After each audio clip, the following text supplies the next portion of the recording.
Hello dear friend, स्वागत है आप सभी का ओनली आइस में। तो आज हम लोग देखने वाले हैं टॉप 20 जीआई जो टैग्स मिले हैं और हमारे 2021 के लिए इम्पोर्टेंट है। तो लास्ट सेशन में हम लोग काफ़ी सारी चीज़ें देख चुके हैं। हम देख चुके हैं कि जीआई टैग क्यों मिलते हैं, क्या इनका सिग्निफिकेंस है, बेनिफिट क्या है। हमने जम्मू कश्मीर से रिलेटेड देखे, फिर उड़ीसा से रिलेटेड, मणिपुर से रिलेटेड, मिजोरम से रिलेटेड, केरला से रिलेटेड, झारखंड से रिलेटेड, तेलंगाना से रिलेटेड और गोरखपुर, टेराकोटा, उत्तरा जो हमारा उत्तर प्रदेश है वहाँ पे भी देखा हमने।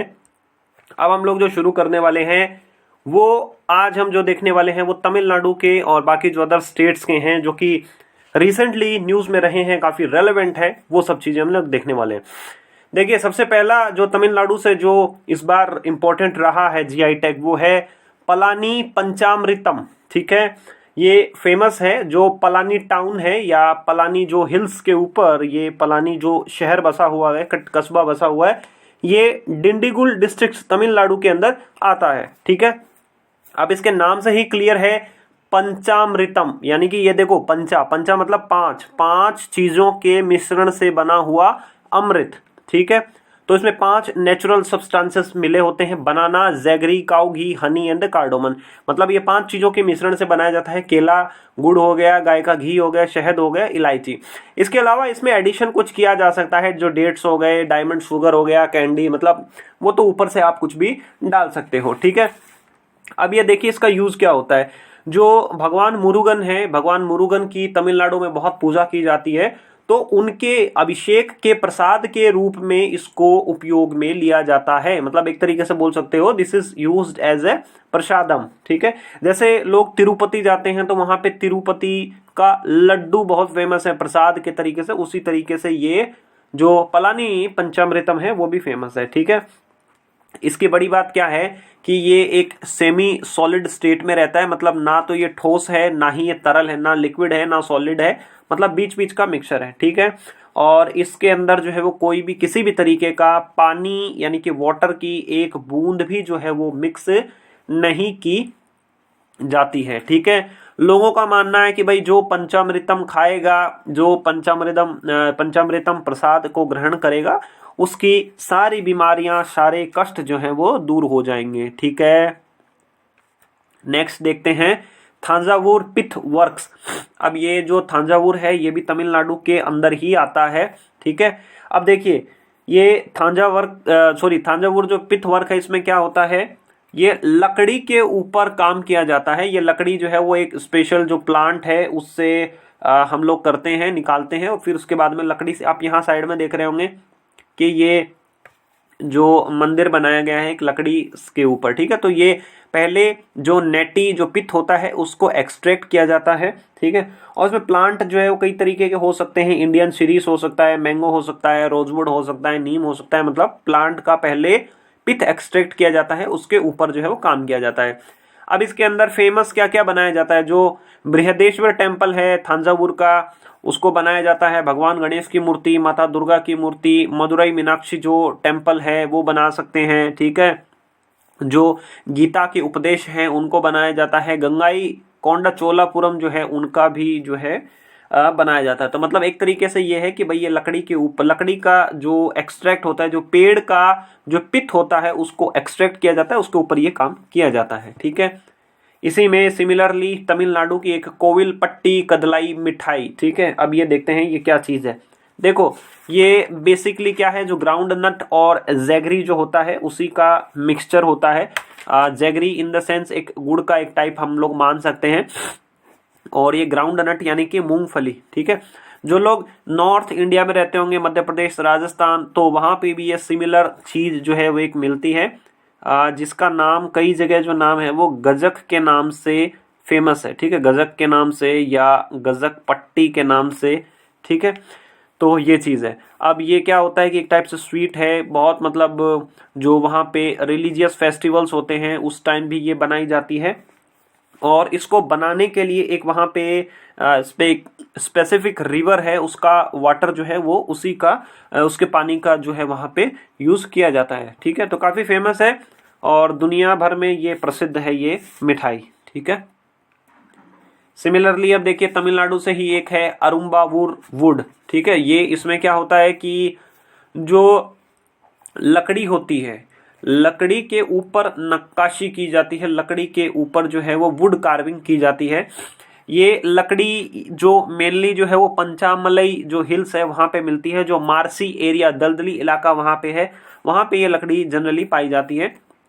तो इसमें क्या करते हैं, एक सिंगल ब्लॉक लेते हैं लकड़ी का और उसको फाइनली चीजेल करते हैं, उसमें मतलब मूर्ति या जो भी आकृति बनानी होती है वो हम लोग बना लेते हैं। ठीक है, तो इसमें फेमस क्या है, हिंदू जो गॉड्स हैं, हिंदू देवी देवताएं हैं, उनकी बनाई जाती हैं मूर्तियां, अष्टलक्ष्मी, ठीक है, और जो क्राइस्ट है, जीसस क्राइस्ट है, उनकी भी बनाई जाती है। टेम्पल के जो कैरियट्स हैं, रथ वगैरह हैं, वो भी बनाए जाते हैं।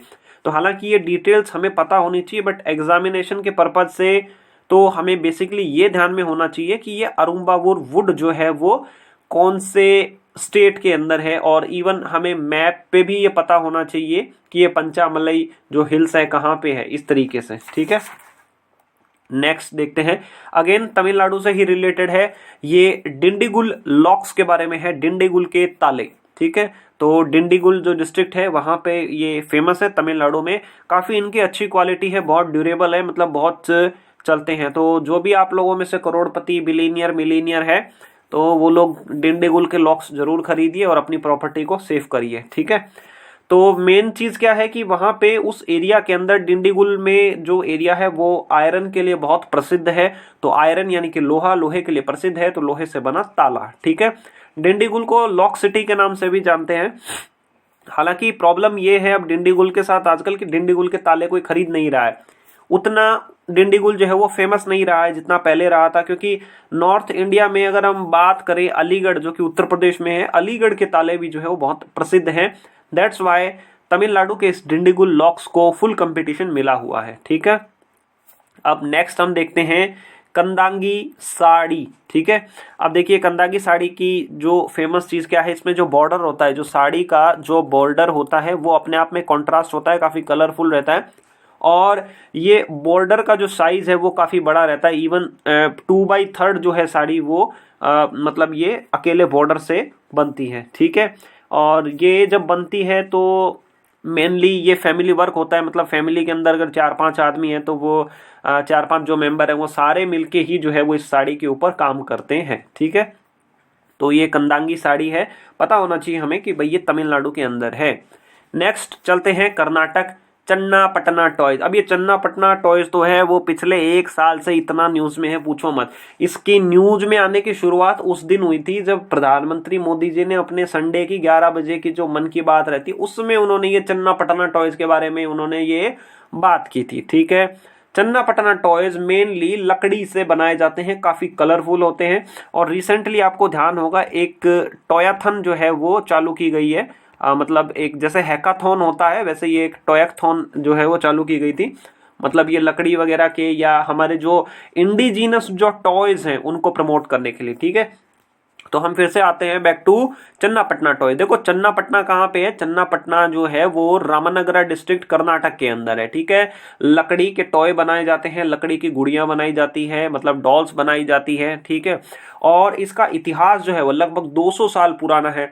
बोला जाता है कि जो हैदर अली और जो टीपू सुल्तान थे उन्होंने स्पेशली इन चन्नापटना टॉयज के लिए जो कारीगर है उनको पर्शिया से बुलाया। उस समय का पर्शिया वर्तमान का ईरान है। ठीक है, तो ये हमें पता होना चाहिए। खास बात ये है कि काफी कलरफुल होते हैं और इनको कलर करने के लिए कोई भी केमिकल का यूज नहीं किया जाता है। मेनली जो यूज किया जाता है वो वेजिटेबल डाइज का यूज किया जाता है। एक तरीके से बोल सकते हैं हम कि जो नेचुरल कलर्स होते हैं वो यूज किए जाते हैं। इसकी वजह से ये बच्चों के लिए भी बहुत सुरक्षित है। ठीक है, तो आत्मनिर्भर भारत की बात हम कर रहे हैं, तो अगर आपके घर में कोई छोटे बच्चे हो या आपको खुद को खिलौने वगैरह का शौक हो तो आप ये हमारे जो देसी खिलौने हैं, जो हमारे लोकल हैंडमेड टॉयज हैं, उनको आप जरूर प्रमोट करें। ये चाइना वाले मशीन मेड आइटम आप थोड़ा दूर रखें। ठीक है, चलते हैं अरुणाचल प्रदेश की और नॉर्थ ईस्ट बात करते हैं इदू मिश्मी टेक्सटाइल की। इदू मिश्मी जो टेक्सटाइल है इसके जो आगे ये नाम जुड़ा हुआ इदू मिश्मी, इदू मिश्मी एक ट्राइब है, एक जनजाति है, एक आदिवासी है। ठीक है, तो ये टेक्सटाइल है, टेक्सटाइल मतलब कपड़े का रिलेटेड काम।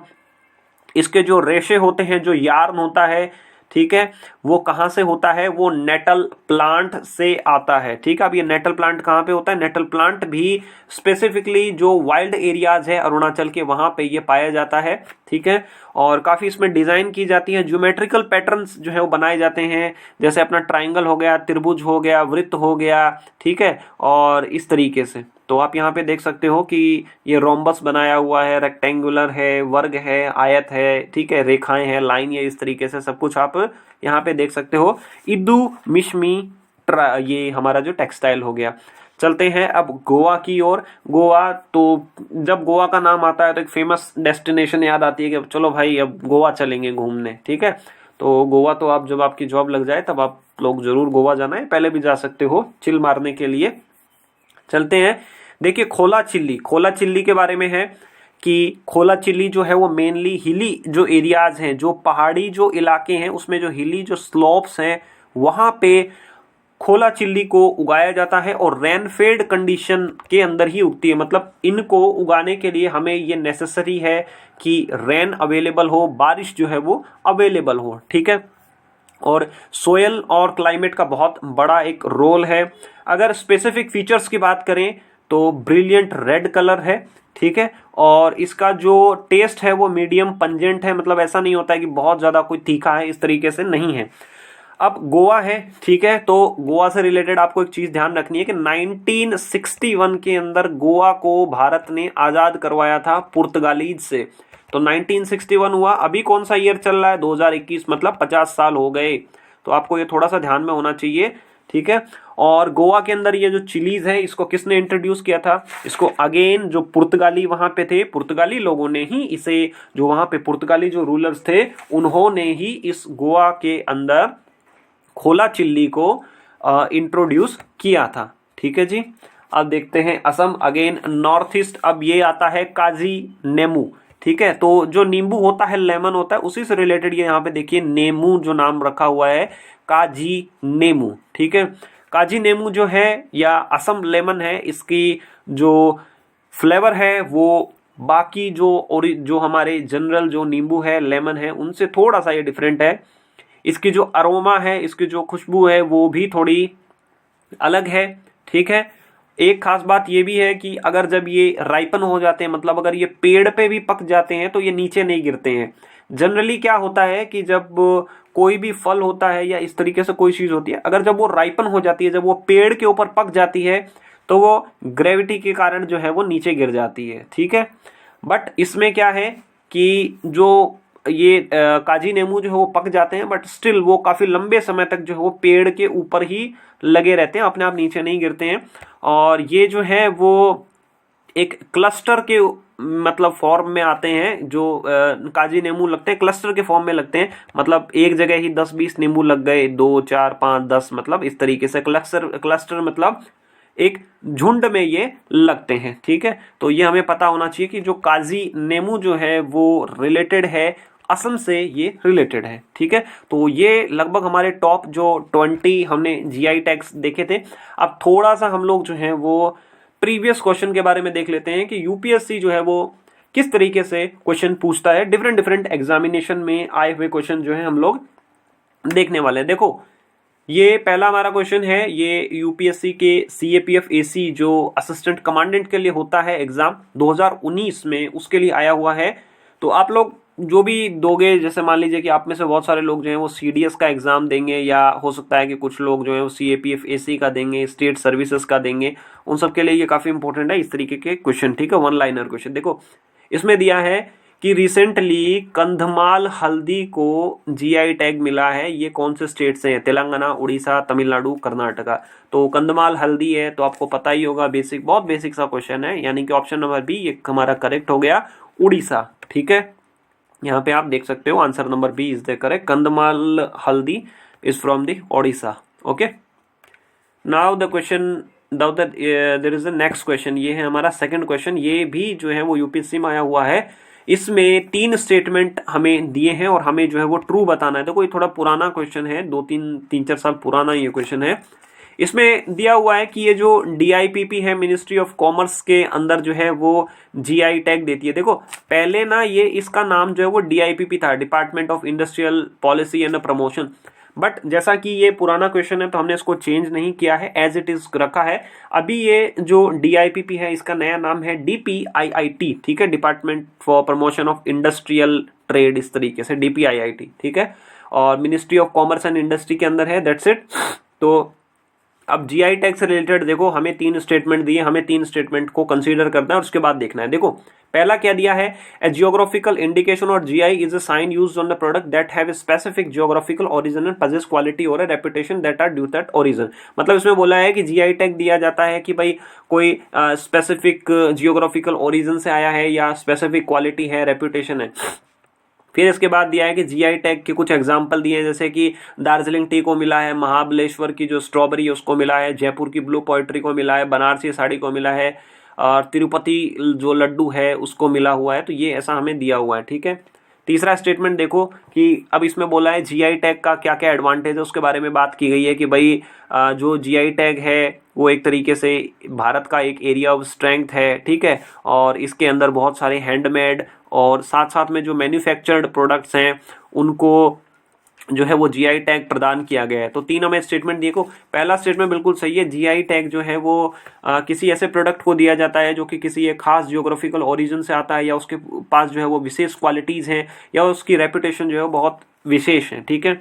उसके बाद सेकंड वाला भी सही है, देखो Darjeeling T, Mahabaleshwar, strawberry, blue poetry, ये भी सही है। तीसरा भी ठीक है कि हैंडमेड और मैन्युफैक्चर्ड प्रोडक्ट को दिया जाता है, स्पेशली जो इनफॉर्मल सेक्टर में है, मतलब इनफॉर्मल सेक्टर लाइक कि कुछ लोग छोटा सा एक समूह बना के, ग्रुप बना के अपना काम कर रहे हैं, इस तरीके से उनको दिया जाता है। तो ये तीसरा सही है, मतलब स्पेशली दिया है, मेनली दिया है इनफॉर्मल सेक्टर में, हालांकि आप वर्क जो है फॉर्मल सेक्टर में भी कर सकते हो, दैट्स नॉट ए बार।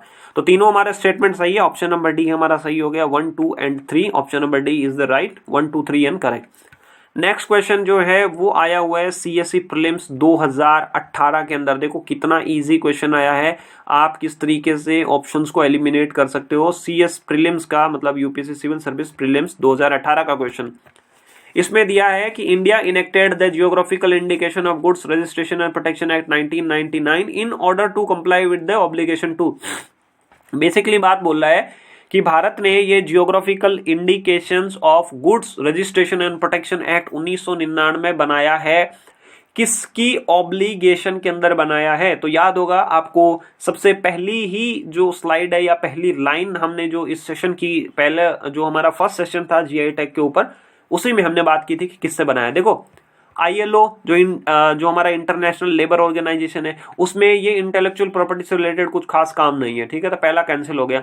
अब IMF है, IMF को इंटेलेक्चुअल प्रॉपर्टी वगैरह से क्या करना है, क्योंकि देखो GI टैग किस लिए देते हैं, एक तरीके से हम बोलते हैं कि जो प्रॉपर्टी है, कोई मेहनत है, कोई दिमाग लगा रहा है या कोई प्रोटेक्शन के लिए दे रहे हैं, ठीक है। तो दूसरा भी हमारा कैंसिल हो गया। IMF का मेनली काम क्या है, IMF का मेनली काम है कि दूसरी बड़ी बड़ी जो कंट्रीज हैं या जो डेवलपिंग या डेवलप्ड कंट्रीज है उनको लोन देना, उनको बेल आउट पैकेजेस देना, अगर बैलेंस ऑफ पेमेंट की कोई प्रॉब्लम हो वो सब करना, ठीक है। ये सारे काम जो है वो IMF के हैं। अब देखो ये UNCTAD, इसका भी क्या काम हुआ, इसको भी कोई लेना देना नहीं है जियोग्राफिकल इंडिकेशन क्यों बना कि नहीं बना। अब देखो यहाँ पे लास्ट में बचता है, अगर तीनों हमारे कैंसिल हो जाते हैं तो हमारे पास ऑप्शन नंबर बचता है D, option number D, it means कि WTO।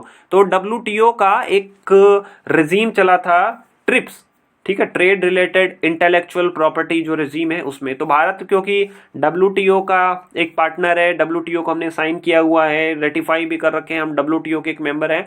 तो WTO के उस ट्रिप्स रेजीम में बोला गया था तो आप अपनी कंट्रीज में ऐसा कुछ करिए जिससे कि ये जो राइट्स हैं इनको प्रोटेक्ट किया जा सके। उसी क्रम में भारत में 1999 के अंदर ये जियोग्राफिकल इंडिकेशन गुड्स जो रजिस्ट्रेशन प्रोटेक्शन एक्ट है 1999 को बनाया गया WTO को कंप्लाई करने के लिए। ये प्रीलिम्स 2018 में आया वो क्वेश्चन।